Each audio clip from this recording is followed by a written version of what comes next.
Welcome to Module 1, Chapter 3, on tracing the history and evolution of the circular economy. In this session, we will embark on a journey through time to understand how the concept of the circular economy has developed, from its earliest roots to its current status as a key framework for sustainability. We will explore why the circular economy is considered a promising solution to some of the most pressing challenges of our time, such as climate change, resource depletion, and environmental problems. We will also examine how the idea of the circular economy has evolved over time, review the main definitions, and understand why it is seen as an important alternative to the traditional linear model, which is based on taking resources, making products, and then disposing of them. Along the way, we will discuss the limitations of current approaches and highlight the importance of integrating environmental, social, and economic sustainability into our understanding. By the end of this presentation, you will have a clear understanding of the role the circular economy can play in creating a more sustainable future for both society and the planet. In this chapter, we will begin with an introduction to the history and evolution of the circular economy, explaining why understanding its origins is so important. Next, we will look at antecedent ideas from pre-industrial times, exploring how early societies managed resources in circular ways. We will then move on to the concept of closed systems in the economy, focusing on developments from 1940 to 1970. After that, we will discuss the growing recognition of unsustainable resource use for unlimited growth, particularly from the 1970s to the 1990s. We will examine the main schools of thought that have shaped the circular economy, and trace the evolution from the original 3 Rs, reduce, reuse, recycle, to the more comprehensive 10 Rs framework. We will also look at the beginnings of policy development in the 1990s, comparing regional approaches and policies.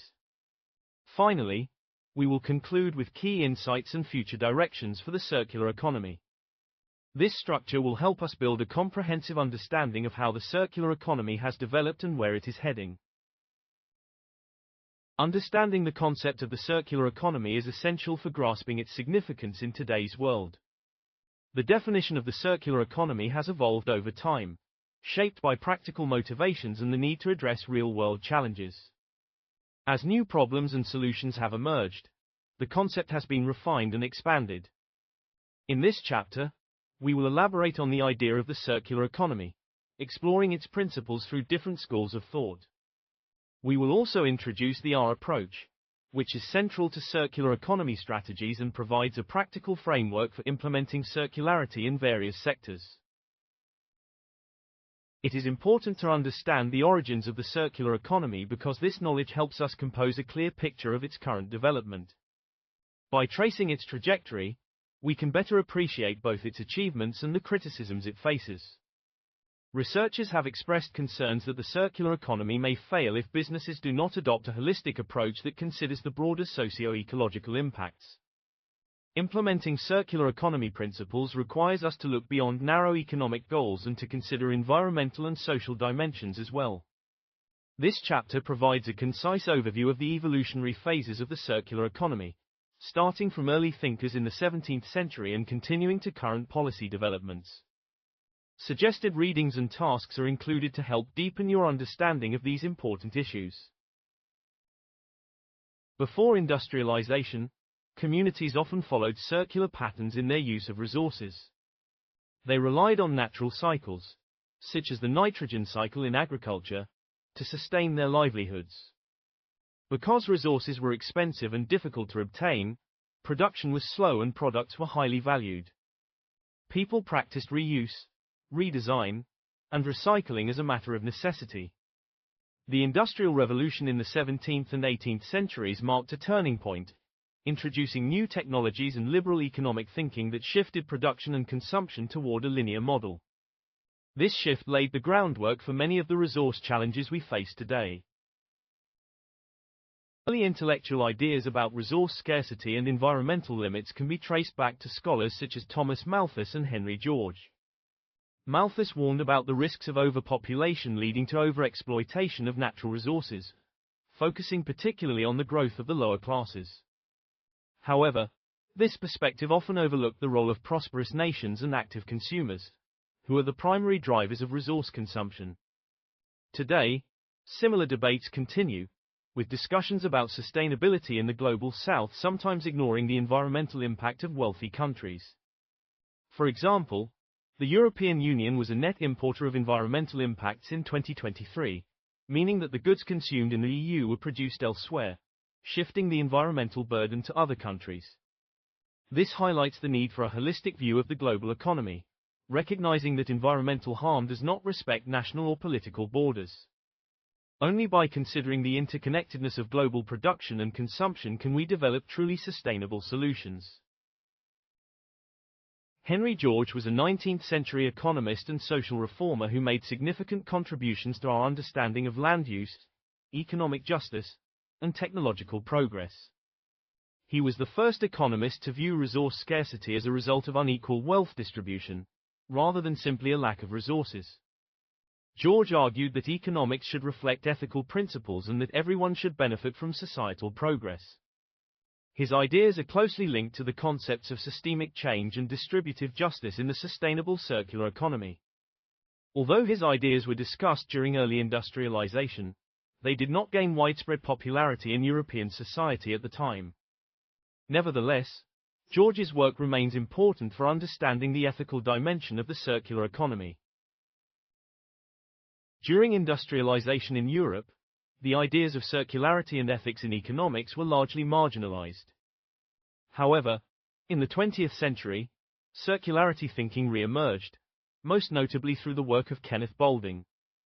Boulding's visionary text examined the relationship between the economy and the environment, focusing on the planet's finite resources. He argued for a radical systems change, introducing the idea of a closed system economy.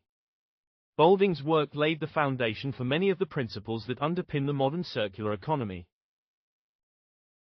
Boulding's essay contrasts two economic paradigms: the cowboy economy and the spaceship economy. The cowboy economy is an open system that assumes unlimited resources and encourages thoughtless, exploitative behavior.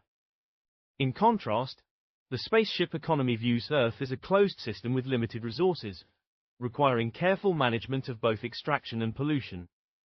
This philosophical framework has had a profound influence on sustainable development and ecological economics, emphasizing the need to manage resources wisely and to recognize the limits of our planet. In the ecological cyclical system envisioned by Boulding, materials are continuously reproduced using energy from the sun as the only constant input. The economy operates in alignment with natural cycles, promoting sustainability. Boulding argued that evaluating economic success solely on the basis of production and consumption is futile. Instead, true success should be measured by the nature, extent, quality, complexity, and total capital stock, including the condition of human bodies and minds within the system. This approach highlights the importance of environmental and human well-being as key measures for economic success, challenging the traditional focus on material growth. The Club of Rome was founded in the late 1960s in Rome as an informal, non-political international group of thinkers. The group was established out of concern for the future of humanity and the planet, calling for the transformation of global systems. The Club of Rome's initial meeting in 1968 brought together experts from various fields to explore new perspectives on the challenges facing society. Their collaborative efforts have been influential in shaping global sustainability debates and promoting systemic change. The Club of Rome's 1972 report, The Limits to Growth, gained worldwide attention and played a pivotal role in launching the global sustainability movement. The report challenged the prevailing paradigm of continuous material and economic growth, using computer-generated models to visualize and understand global problems.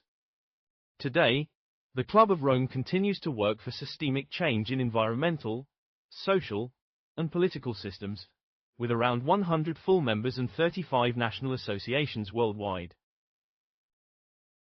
John T. Lyell, an architect and professor, introduced the concept of regenerative design, laying the foundation for the circular economy framework. Regenerative design applies ecological principles to all systems, not just agriculture. Around the same time, Walter Stahel and Genevieve Redé presented the idea of an economy in loops to the European Commission, emphasizing job creation, resource savings, waste prevention, and economic competitiveness. Stahl's closed-loop approach focuses on extending product lifespans, designing durable goods, and preventing waste. The performance economy concept shifts the focus from products to services, with manufacturers retaining responsibility for waste. Policy shifts are needed to support this model, including changes in taxation and incentives for durable products. The cradle-to-cradle design philosophy, developed by Michael Braungart and Bill McDonough, treats all materials as nutrients, divided into technical and biological categories. The approach is based on three key principles: waste equals food, use current solar income, and celebrate diversity. Cradle to Cradle aims to create products and systems that generate positive effects for human and environmental health. Successful examples include energy-generating buildings and ecological water systems, such as a village in China designed for sustainable construction and local employment. The goal is to create systems that are regenerative by design, contributing positively to the environment. Biomimicry is an approach that draws inspiration from nature to solve human problems. It is based on three principles: nature as model, nature as measure, and nature as mentor. Nature as model involves studying and imitating nature's solutions, such as the invention of Velcro inspired by the burdock plant.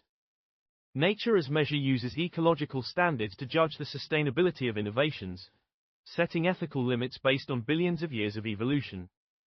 Nature as mentor encourages us to learn from nature's wisdom and recognize that humans are part of Earth's ecological systems. Biomimicry is applied in urban development and design, promoting solutions that are sustainable and harmonious with nature.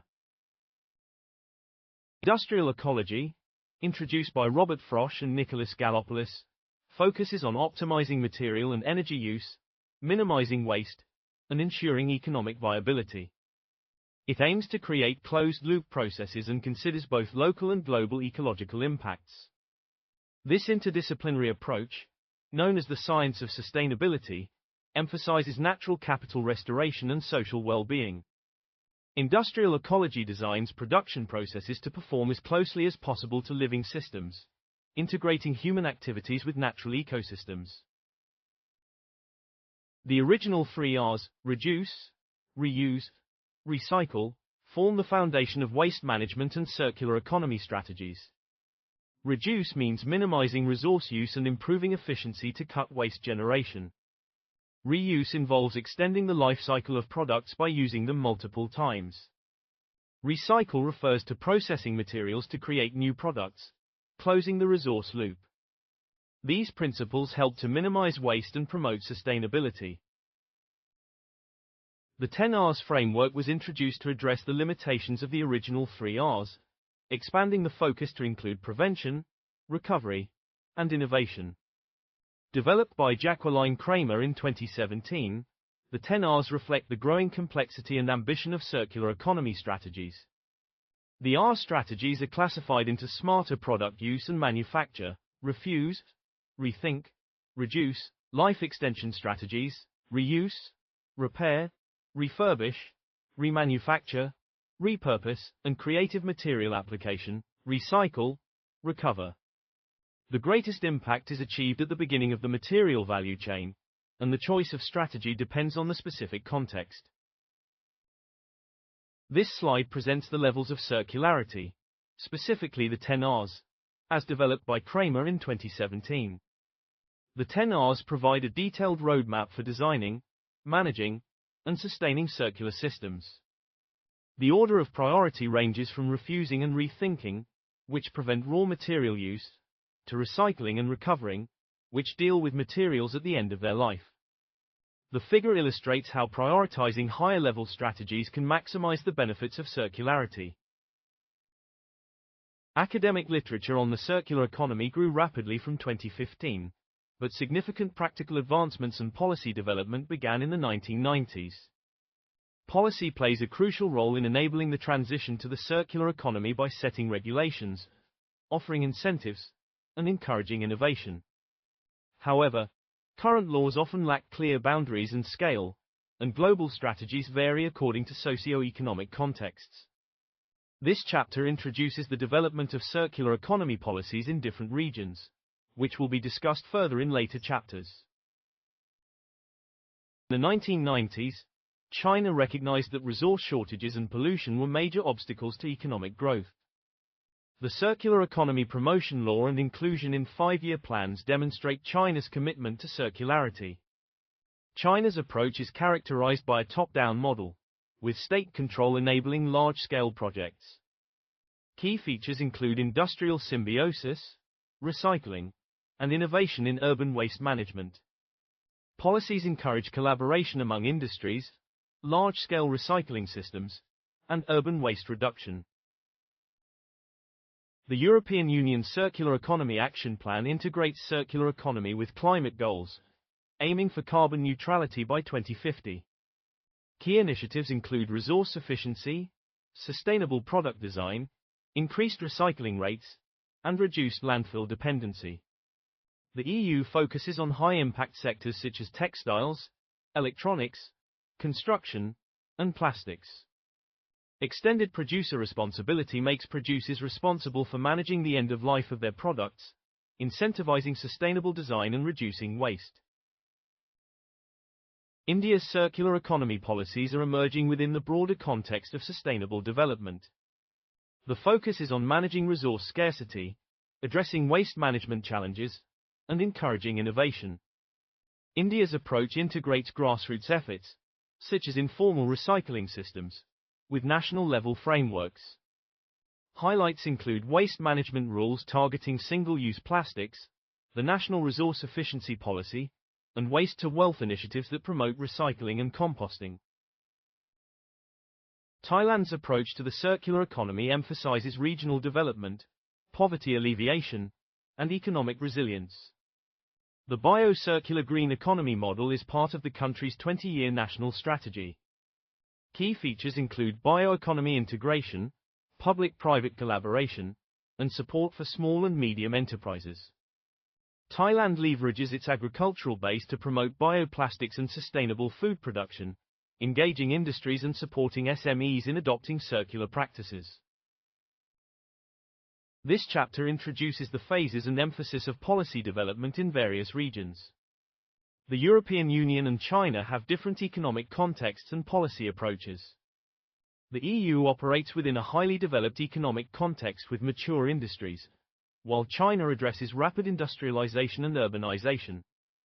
India and Thailand are adapting circular economy policies to their developing economies, with India focusing on grassroots initiatives and Thailand integrating circular economy with regional development and support for SMEs. Understanding these differences helps us appreciate the diverse pathways to circularity. From the Industrial Revolution to today, thinkers have addressed resource scarcity, population growth, and sustainability. Pre-industrial societies used circular resource patterns, relying on planetary cycles like the nitrogen cycle in agriculture. Reuse, repair, and recycling were common due to material scarcity. The Industrial Revolution shifted production and consumption toward a linear model, emphasizing growth and efficiency over sustainability. Early economic thinkers like Thomas Malthus and Henry George explored themes relevant to the circular economy, focusing on overpopulation and wealth inequality. The circular economy is influenced by several key schools of thought. Regenerative design by John T. Lyell applies ecological principles to all systems and lays the foundation for the circular economy. Performance economy by Walter Stahel advocates for extended product lifespans, durable design, and shifting ownership from consumers to manufacturers. Cradle to Cradle by Michael Braungart and William McDonough promotes closed-loop material cycles and turns waste into a resource. Biomimicry by Janine Benyus draws inspiration from nature's designs. Industrial Ecology by Robert Frosch and Nicholas Gallopoulos optimizes material and energy flows in industrial processes.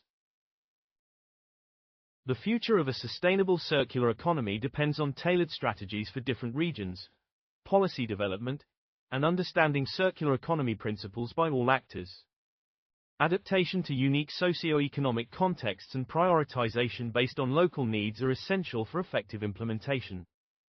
Both local and global policies play a role in shaping the future of the circular economy, and a deep understanding of circular economy principles is necessary for all stakeholders involved.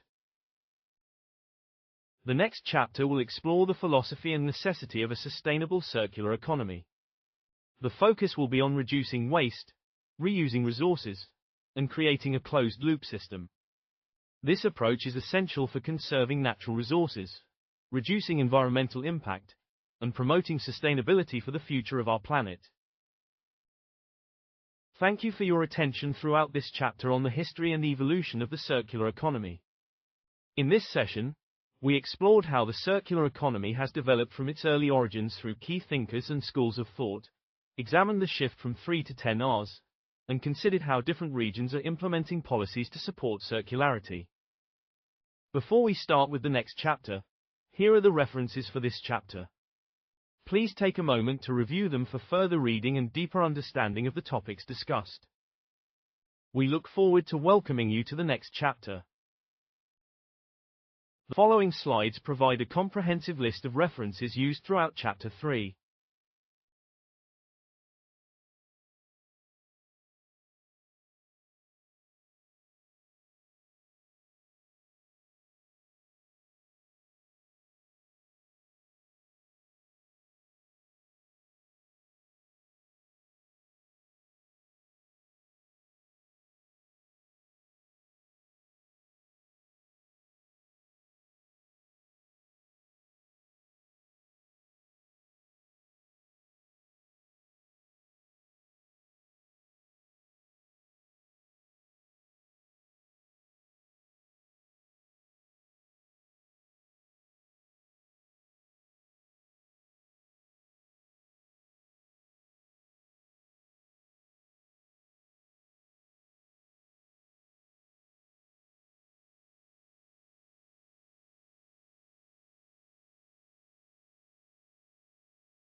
These references include academic articles, industry reports, and case studies that support this chapter.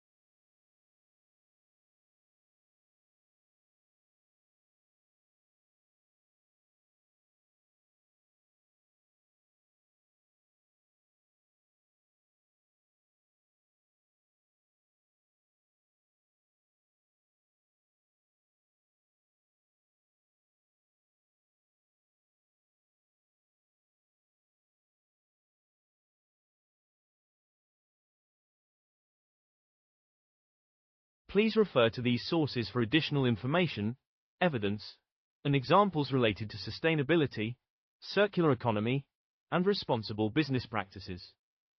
Thank you very much.